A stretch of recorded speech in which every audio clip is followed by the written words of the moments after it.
Welcome to How to Money with Cole and Cole. I'm Cole. And I'm Cole. We coach people every day on their money and how to plan for the future. As financial advisors, we're here to have an honest conversation on investing, retirement, and everything in between. At Full Swing Financial Planning, we're here to empower you to take control of your plan, your way, for your financial future. So let's talk money. And sports. Welcome back to How to Money with Cole and Cole. I'm your host, Bailey Ashbrook, and we are not talking about the Cubs. Please don't. They're Shots so fired right bad. off the get-go. Yeah, I was looking back at their record. At one point this season, they were 8 games over 500. Yeah, they're like 7 games under 500 right now. We got a multi on the positive. On the travel baseball, coaches. Gosh. We've got 2 Cubs fans and 1 Brewers fan, so it's like the Brewers fan just getting the best of that every day. It seems like, but Yeah. not a good. We better get on. Yeah, with Cole's the Cubs frustrated. Not a big discussion about the Cubs today. The Fever are finally Hot. Yeah, well, I don't know if I doing consider well. hot. They beat the Diana Taurasi's team, which I'm not blanking Phoenix. on. Yeah, Merc. but then they lost their next game. No, they haven't played since then. Oh, It's the dog days of summer. Clark- yeah, there's not a lot of sports going it's on. boring. WNBA is like in full throttle, like drama. It's all good. Angel Reese, it's all good. Do you want to tell anybody about who's here on the we mic got that Nick we here. don't- Yeah, we do have a special guest, Nick Wolfe with Horizon Investments. Nick, thanks for joining us. Thanks for having me. We like to do our little sports talk, because we pretend we're sports casters. Like people care what we think about it, but I It's like care. the wannabe part of our, I think Cole and I are like, how could we just have something where we talk about sports all day? So this is like, we get like 5 minutes of that. We talk about sports, golf, and then we have to get into business. So Speaking of, okay, here's my question. What would you do with $314 million in 5 years? Because that's what Jason Tatum I think is. our money manager over here should talk Give it about to Horizon. $314 million in 5 years. Yeah. Man, I mean, I would live it up, man. I'd pay a lot. I'd pay a lot yeah. of taxes. That's what you'd be Yeah, doing. pay a lot of taxes. Throw it in. We got a nice actively managed SMA. Throw it in that There bad you boy. go. Jason Tatum, if you can hear No this. recommendations. Yeah. So not a lot going on in sports. So we get right into our guest. Yeah, let's do it. Let's do it. So Cole Peterson, I like this analogy you use because we love sports. Why don't you give the analogy of how and what a Horizon investment is to our team? Yeah, so Horizon manages money for us that we use for our clients. And Nick is an extension of Horizon. He's our contact there. So if we have a question about how a portfolio is performing or changes they've made or anything like that, Nick is our contact at Horizon. So if you think of a sports team, our clients are like the owners of the team. They are in charge of every, all their accounts. They can move them. They can, they don't have to have us as the advisor, but the advisor underneath them is like the general manager of a team, right? So they're hired by the owner. The owner, the clients can hire any financial advisor they want. Underneath that, the general manager, we hire the coaches, which would be Horizon. We also have other money managers. So we help the clients invest the money by using these coaches, and they're extension of our office. Because they're people that we trust with our clients' money and how they do their money management. So that gives you a little background on how Nick fits into this whole thing and how we use Horizon Investments. Clients will probably never talk to Nick, right? That is correct. Yeah. You don't really talk with clients a whole lot unless they have a specific question about Horizon and we need to get you in contact with them. But we deal with Nick and try to get their strategies the way we want to. I think it's important for clients to understand, like Cole and I, Bailey, we're dealing with the planning aspect, right? We're talking about, hey, life changes, goals, where are we heading? We're not that we're not really ingrained in the investment world, but we're not a lot of times picking the individual stocks and bonds and ETFs and different strategies or worrying about the tax implications of a buy and a sell. And that's where when we say an extension of our office, they're an extension of our clients' portfolios.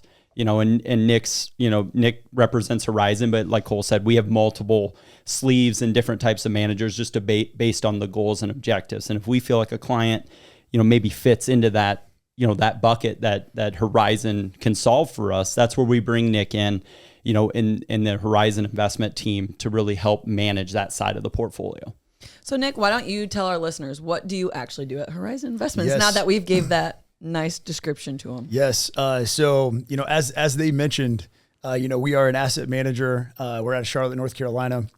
And I love Charlotte. Yeah, hey Charlotte, good place, man. So good place. I mean, I'm not all up on Charlotte unless I go and visit the home office, right? But great place. That sorry, I got to say this. Did you know that it's not called downtown? It's uptown because the downtown's like on a hill. I did not know that. Yeah, I found that out. I was looking for fun facts, about Charlotte. If you go to like Chicago, it's like uptown, downtown, side town, west town, and it's like I don't know where I'm at. Chicago's so big, but just new Panthers upgrading the Panther Stadium too in Charlotte. Nice. So shout out, more sports talk. But sorry to interrupt there, Nick. I'm a big soccer fan, and they play soccer in there as well. That's been a big turnout for Charlotte. But anyway, so getting back to what you guys asked me, and what we do at Horizon, I mean, really, our focus is to add value into advisors' practices. I mean, that's the focus. And advisors, they're meeting with clients, they're you guys,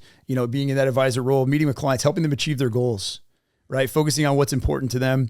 And, what we've found is in order for advisors to do that, the most effective manner possible, it's good to have maybe not, completely no hands on the investment management, obviously, but having some additional support and extension of the team to help with that investment management side to help their clients achieve their goals. And so, really where I come in is just being able to come alongside, guys like Cole and Bailey and, just helping provide additional solutions that they can bring to you guys, the client. So. Yeah, because a lot of times, I mean, if we spent our days, me and Cole and Bailey, trading individual stocks and bonds, that's all we do because you would spend so much time doing that. So we hire money managers to take care of that. And what we do is we pick a strategy that the goal of the portfolio is, say your goal, growth, tax management, conservative, spending down, spending the money,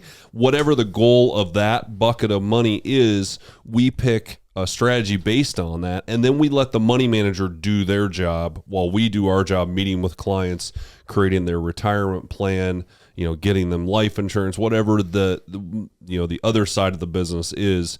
Because like I said, if we did that all day, bought and sell, we wouldn't have no time to do meetings with clients.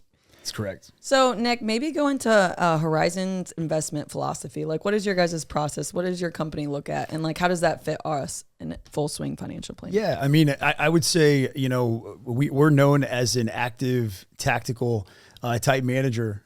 So, we're making a lot of shifts, throughout, the various spots in the market where we see opportunities. So we have a team of about 19 investment managers, whether that, you got PhDs, we got one guy on the team that literally has 2 PhDs. Guy's super smart, right? They're just wondering, you're like, why? Why? It's Does incredible. Does he make $315 million over 6 years? 5 years. Yes, he should, probably. I don't know, but I think I think he's actually like helping direct a movie right now too. I don't know the name of it. I can't get into it. Wow. Anyway, the guy's it's incredible. Interesting human being. A little smarter than me and Cole. Yeah. So smart guy. But so we have all the different abbreviations or whatever you want to call them next to the name, titles, all that kind of stuff on the team. But there's a team of about 19, and they get together on a weekly basis every Wednesday. They're constantly. They're in front of the monitors. They're watching the markets. They're looking, doing their research. Both looking at the quantitative side, so historical data, all that kind of stuff, and then you have the qualitative fundamental guys looking under the hood, and so those guys all come together on Wednesday, and you got all these different backgrounds of different types of trading, different types of management, and they sometimes maybe have a 20-minute discussion on what's going on, and sometimes battle royale for 3 hours. Not obviously legitimately that, what I mean. But it's the point is that if you can take people with different viewpoints, right, and put them in a room, not everybody just agreeing right off the get-go, right. That's one of the unique things I think of Horizon is you get a bunch of people that have different opinions, and honest feedback is very important in our culture, where they tell what they say what they think, right, what their research says. and and they're able to come to an agreement on something that's probably a good thing. Because they're all trying to make educated decisions, right? I mean, 100%. But you're doing something that a lot of people do is you're trying to predict the future, which not everyone's going to be right, but sometimes people are right, and they're trying to do that. But I wanted you to kind of talk about being an external wholesaler for Horizon. So Horizon is in Charlotte, North Carolina, but you are not. You That is are correct. in Des Moines, Iowa. Yes. And you have a territory, and you talk and tell them a little bit about how you converse with financial advisors like ourselves, and what your actual role is with communicating with us. Yeah, so I'm a regional director. I cover 8 states. I grew up in Iowa. I live in Pleasant Hill, Iowa, actually, so the Des Moines area. So my role is, again, representing Horizon, going and meeting with advisors. I mean, I would say instead of, going and my job is not to sell product.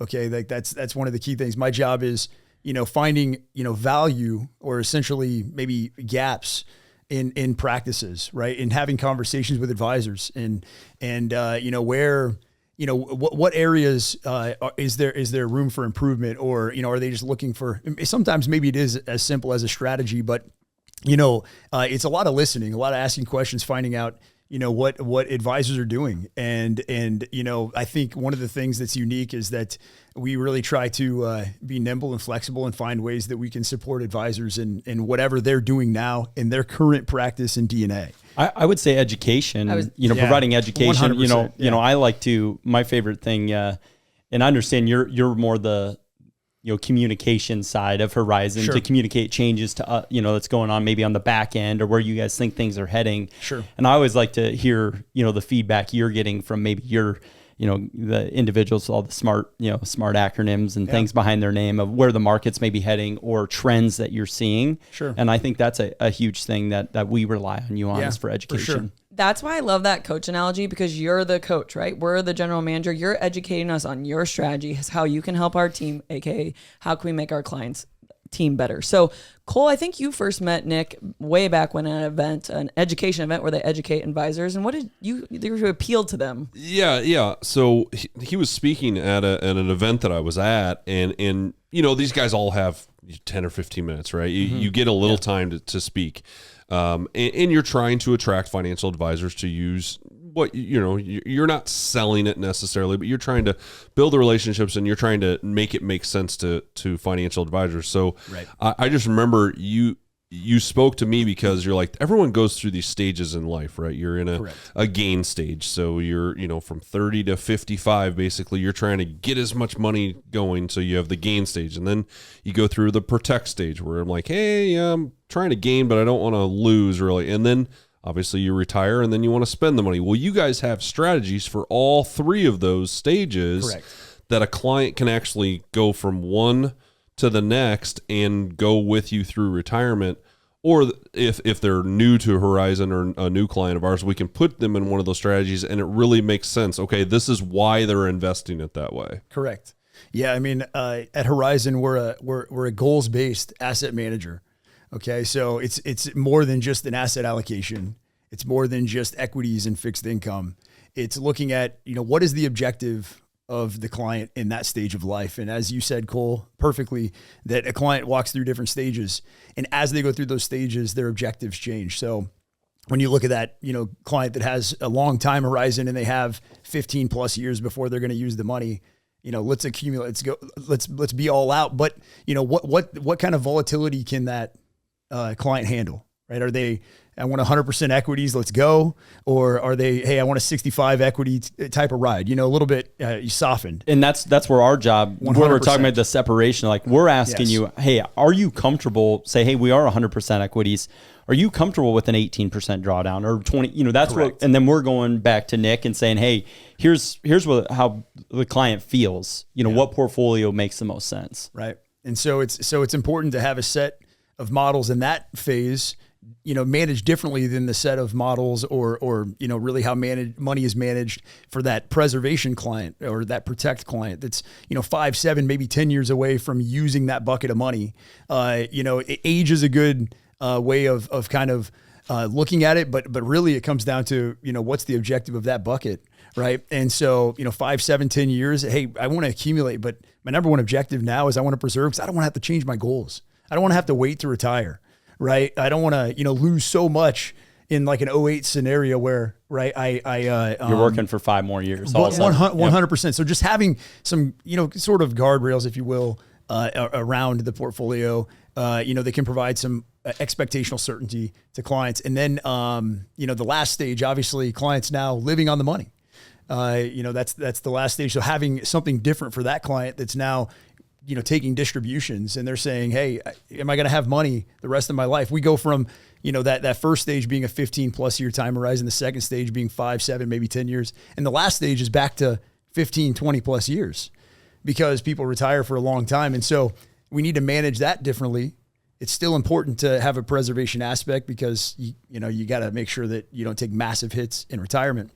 But, having a short-term kind of liquidity component and really kind of maybe a little bit heavier equity position long-term shows equities, when you're talking 20, 30 years, tend to do a little bit better long-term than fixed income. Go ahead. Nick, you make an interesting point, or the strategies kind of, naturally get maybe a little more conservative. But one thing I think clients have a misconception on sometimes is how conservative you need to get once I start getting into maybe my retirement years. I do think that's maybe even an industry misconception of maybe talk a little bit about that of you mentioned a little like equities long-term still probably have, even if you're in your 60s or 70s, because in reality, there's going to be a lot of people we probably know, especially we're all younger in this room that live to 100 or close just with life experience. So talk of maybe how Horizon thinks about that and, or how you guys think about that. Yeah. So at Horizon, we run really a total return strategy. And so really how that works is, long-term, as I mentioned, you're going to have a 20, 30 year time horizon in retirement. And so we're talking long-term. And, if you have a client that is taking 5% of their money per year, just doing simple math, about what does a client need to average in order to replenish that 5%, to make the money last long-term. I mean, I would say 5%. You would say 5% or more, it better be more, right? Yeah, it better be more. Because they're taking 5. Because you're going to have years where you lose money. And then if you're taking 5, so you're going to need to probably make 7% or more over a longer period of time because of the down years, right? It's not up years. It's easy. Up years, when everyone's making money, it's like, everyone's happy. Yeah. I would agree with what you said, Cole, though. It's a common misconception that once I retire, many people I'm just going to be all conservative, right? Let's go buy CDs at the bank. And I'm really like, you really shouldn't. That's, it's part of your portfolio. Like you've explained, like we got to have in some sort of cash reserve that we're going to take. So we can't, we've got some money there that we're going to take out every month, but really the rest of it, we should invest it in some fashion that we should be averaging 5-7%. Because you have no income to keep investing. If you go down to 2 or 3%, you're going to run out of money a lot, pretty fast. Longevity and inflation, right? Those are the two things you can't really predict. Mm-hmm. And it's like, one of the two are probably going to happen at some point to you. And if one of the other spouses live much longer, and you don't have any risk, and you get high inflation, those are real 2 bad examples or bad situations someone to be in if they have maybe just cycling CDs at 3, 4. Now you can get 5% CDs, but can you get that for 30 years in your retirement? Doubtful. If we all could, Well, and that's the key is that when you know that you're taking 5, you need to make more than that. And we're talking about a 20, 30-year time horizon, and we look at history, what typically does better long-term, equities or fixed income. What gives us the best chance? I'm not saying that, guaranteed it's not an all or none strategy. Right. Yeah, no, the objective is, hey, what's going to give us the greatest probability of success? Okay. And we believe that equities, having that as a, central point of a portfolio in retirement is incredibly important. But with that to say, also, as Cole mentioned, having we believe in a 3-year liquidity component attached to that, because that's kind of your safe haven, the ability where the client can pull money and they know, hey, that's going to be there, right? It's not going to fluctuate the same way that, the equities would. So we can focus on the long-term equities and have the short-term, income that we need right now as we're living. This podcast is produced by Spin Market and Digital. Located in Fort Dodge, Iowa, Spin Market's highly skilled team can help you increase your market, by updating your website, improving SEO, designing advertisements, and producing podcasts that will grab the attention of your market. Contact Spin Market today for all your digital marketing needs at digitalagent@spinmarket.com or call us at 515-302-8026. And to learn more, visit our website at www.spinmarket.com.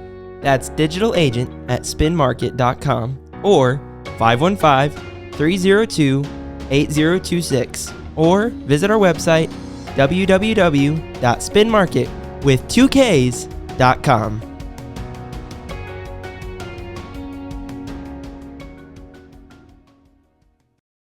Let's do a little dollars and cents. Dollar bills, y'all.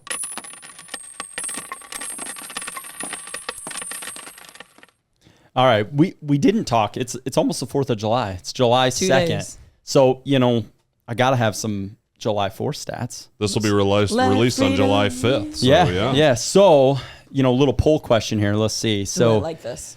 so this is from wallethub.com. What is the estimated amount of hot dogs that are going to be consumed on the 4th of July? Well, not as many because Joey Chestnut's in the contest. Yeah. I was just going to say heartbreaking. Just for the in 4th of general. July. This is in general. Okay. Like think of all across In the the United U.S. States. Yep. It's How a many? lot. Just guess. Let's go around the room. What's your guess? 3.8 million. We'll do Price is Right rules. Again, On, it's just the U.S. on July 4th. In the U.S. This is, I think, covering like the holiday weekend. Okay, holiday weekend. Yeah. Man, I'm going with a billion with a B. I don't know. So Okay. We got 3 million or something. 3.8. You're way off. Oh, okay. Way off. Okay. Cole, I'm going you're to go 300 million. I was giving Cole hints. 150 million. Woo. I was closest. Yep. You were But I over went though. over. Yeah. So Bailey wins. Bailey Price is wins. Right rules. Yes. What? I picked $1 and I won. Super interesting. So I got a couple of them for us. I Okay. just think this is fascinating. So estimated amount of money that's going to be spent on beer and wine, $4 billion with a B. Wow. That's Way crazy. to celebrate your freedom. that's what I was thinking. Yeah, that was your answer. It was Do you think? Let me ask you this: do you think it's more money spent on fireworks or booze? Fireworks. No, booze?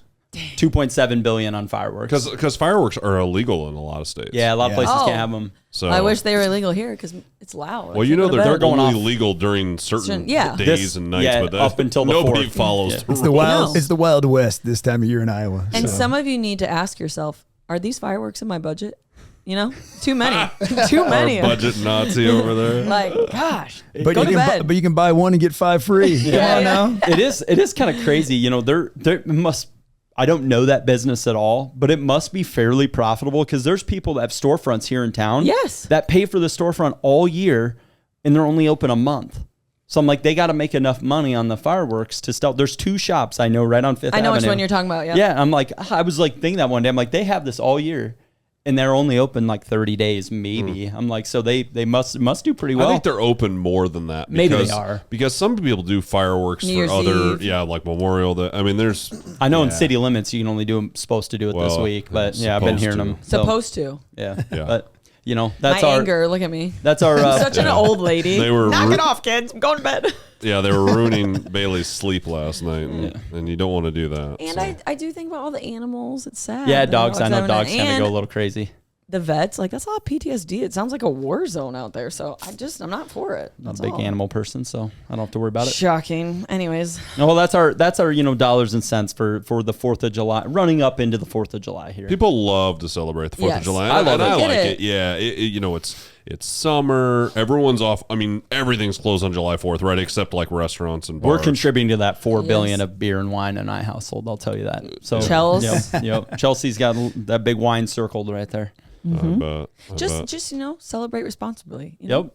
there you go. Don't lose Celebrate a finger. responsibly. I and- wish you had the stat on how many people Eat a lot of hot lost a dogs. finger during fireworks. Yeah, there was this. I only wrote down a few, but there was some like Injuries? injuries, and there was a recommendation on insurance coverage limits for like cities that do fireworks, and it was like it's recommended to have a minimum of $5 million of liability insurance if you're going to host like a firework event, say like the city or. And I'm sure the city of Fort Dodge, for example, they have to have an insurance policy just to, have people out there lighting fireworks. So there was a bunch of stuff on the injuries. Did you and remember that things. viral video last year? There's like a few families in the neighborhood, and they accidentally set up their whole pile, and they're all grabbing the that's kids crazy. and they're going on. Yeah. Yeah. Yeah, fireworks are dangerous, but I think you need to teach your kids how to do fireworks. So we have done them in the past. My kids keep asking, we're not doing them this year, but yeah, just be safe and be sober. That's the biggest thing. Or have a driver. Have the sober person there if there is one. That's the problem. Yeah, Cool over dad's the age of coming out. 18. Yep. Be lighting the and setting up the fireworks. Everyone have a good weekend. Yes. Happy 4th of July. Let's get back to Nick. Nick, welcome back. Do you guys light fireworks? We do. You safe? We do. I don't know if you guys can cut this if you want to. Yeah, I love the setup here. Yeah. But so growing up, my dad, obviously growing up in Iowa, you couldn't get fireworks in Iowa, but Go to Missouri. yeah, You're you go to across the border. Missouri. Yeah, it used to be what everyone did. Eagleville, like all that, like that whole. So you go down to the Shelton fireworks, right? A little ad for them, and he'd buy the artillery shells and he'd cut them open and put flash powder in them, and so these things were like massively loud, like you could feel them when they would go up in the air and explode, and so yeah, there were many times that we'd light those off and He's laughing at because the sun's going down and you light it off in your neighborhood and it goes off and every mom is outside going looking for their kids, you know what I mean? And anyway, so when you're a kid, it's funny. Where'd you grow up, Nick? And we're in Iowa. I don't know if I should say. I'm just kidding. So no, I grew up in Stewart, Iowa. Okay. So, Yep. Yeah, Stewart, Iowa. Yep. Yeah, town of 1600. So it was. It's on the Highway 80 going to Omaha, right off right? Yep. Yeah. Yeah, the old slogan was like, I think it was growing up, town of 1,500 good eggs and a few stinkers. So That's classic classic. Iowa slogan So right there. Iowa. I love it. And now Yes. you're managing money. Well, Yes, educating people. exactly. So what is, it's a political year. There's a lot going on. What's Horizon's outlook on the market coming up? Or what are you guys thinking? Yeah, so one of the things that I will say to get a full scope and view of what our thoughts are on the market. We actually have a webcast. We do a quarterly webcast, coming up here on July 9th. So Tuesday, July 9th. That's more for the financial advisor side. But it is something that once through compliance is approved to go to clients. So if there's anybody interested in learning more and dig deeper into detail, I can give a couple thoughts around, some of the stuff that our team has been talking about, but that would be, the best view in the most recent and up to date. But, one of the things that is a hot topic, obviously, is in the AI side of things. Our CIO, we're very optimistic as far as what that could mean for the economic growth overall. Companies that figure out how to utilize AI and do it efficiently. So I know that it seems like a scary topic at times when you talk about AI and all the things that it can do in the videos and just all the amazing technology and things that it knows, right? We have multiple humans in our office that are using I use it AI every day. on Every a day. regular basis. ChatGPT is amazing. Yes. Yeah. I think people are mostly like worried about losing their jobs, like that AI and chat. But I don't see that happening with a lot of. No. I think it's also one of innovates, those right? things, It changes. yes. The jobs change. Mm-hmm. That's what happens. Jobs change, and you want to be able to use it because then when you go to that job that needs that, Kind of skill set- reminds me when like robots were becoming like everyone was worried about their job getting taken by robots. Or when we- it's still need people to work on the robots. Well, here's the thing that where we would align it with is and compare it to, because you always look for what do you compare AI to, right? And we would say that it's more like the invention of the internet. Mm-hmm. Okay, so the internet, made things more efficient, whether it was production lines, whatever. People were more efficient at their jobs, and it allowed people to do more in a shorter period of time. And that's how we see, the companies that figure this out.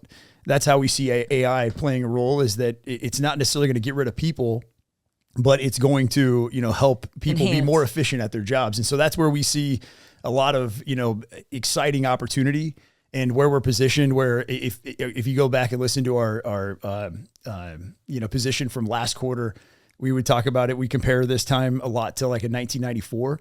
We're not saying that it is that the same. We're not saying the same thing's going to happen, but that's kind of what it would be compared to, is like a 1994, the setup for growth, just because of AI and the internet in that comparison. So that's one, one component. As far as everybody's favorite topic after this last week, the election. And what a great presidential debate. I was gonna say, Oh my gosh. I'm just glad I know who the better golfer is. Yeah, Oh my gosh. gosh. That was rough to watch. But yeah, it's it seems to. And really, you hear about a lot of the election at the beginning of the year when they're going through who's going to be on each ticket.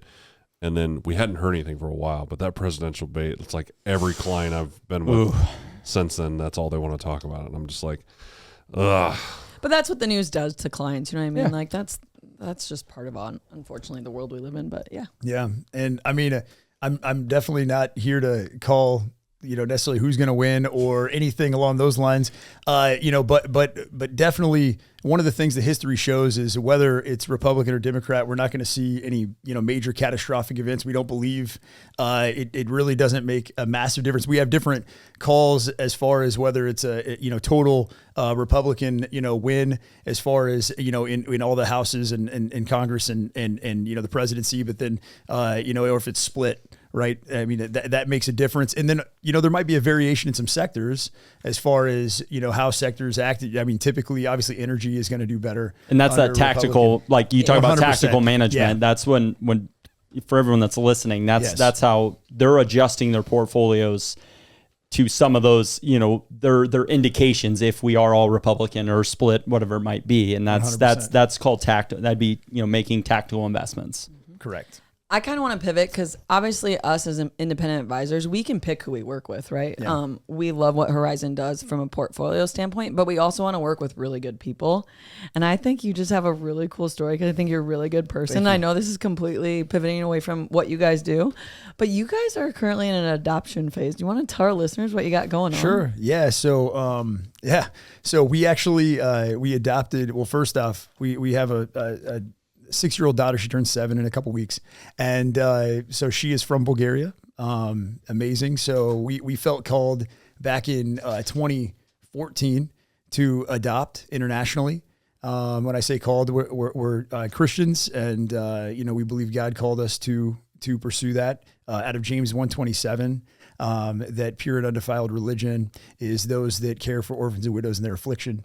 And so we felt really, called to that. And so the first adoption took about 5.5 years. So I remember you telling us the story. It took a long time. Not normal, but it was God's timing. It wasn't our timing because we were frustrated.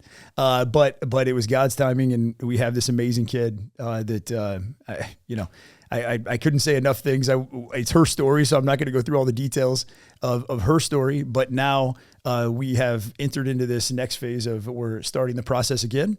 And we're about, coming up on 2.5 months in the process. Obviously still early on, working through, some of the final details. We got some immigration stuff to go through. But we're hoping to bring home another kid from Bulgaria as well. And again, it's kind of funny. I was doing I was running meetings in Omaha. Okay. It was literally, we've been talking about this for a long time, right? I mean, it was 4 years ago this month that we brought home our daughter, and we've kind of been back and forth. We're going to do it again. We're going to do it again. And we decided probably not, we're probably done. We're just, we love our kiddo, and we're going to raise her up. And my wife calls me, I'm in Omaha, and she's like, out of the blue, we're going to adopt from Bulgaria again. And I'm like, didn't ask. I was like, what? Statement. Yeah. And she's like, yeah. She's like, God just said, you need to do this. And I was like, okay. So you don't argue with God or your wife. No, 100%. So amen. So yeah. So thankfully, yeah, I mean, we're in the process of second adoption. Couldn't be more excited, to pursue that process. So. That's amazing, man. Thanks for sharing. That's a great, and you're also on a board that helps people with adoption. Can you tell us a little bit about that group that you're on that board and what they do? Yeah, so actually there's a nonprofit called Beauty Amidst the Ashes. They're based out of Newell, Iowa, and they're an advocacy group for adoption, foster care. They actually have a adoption grant for families that are in the process of adopting both domestically, internationally, that families can apply for.